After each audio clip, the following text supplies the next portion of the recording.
Seorang tentara pendudukan Israel atau IDF menjadi korban pelecehan saat berada di dalam bus umum rute 161 di Ramat Gan, Israel pada Minggu 18 Mei.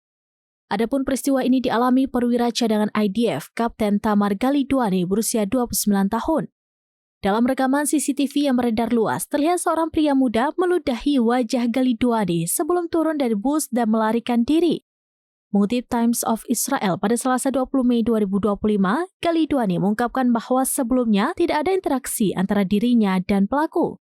Ia merasa terganggu karena pelaku memutar video dengan suara keras sehingga ia memutuskan untuk berpindah tempat duduk.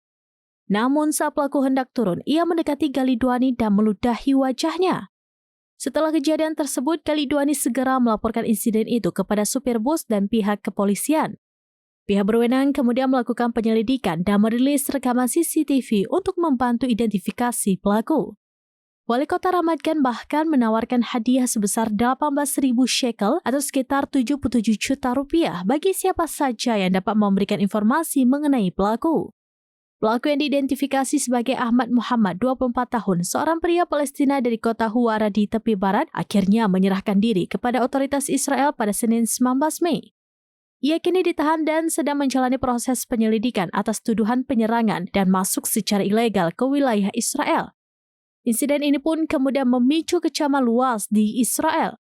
Menteri Keamanan Nasional Itamar Ben-Gvir menyatakan bahwa tidak akan ada toleransi terhadap tindakan yang merugikan tentara IDF.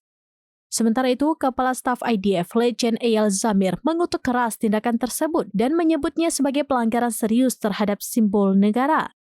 Galidwani selaku korban berharap pelaku mendapatkan hukuman yang setimpal. Ia menekankan pentingnya menghormati seragam militer sebagai simbol negara. Galidwani juga mengingatkan bahwa tindakan seperti ini tidak boleh dibiarkan terjadi di ruang publik.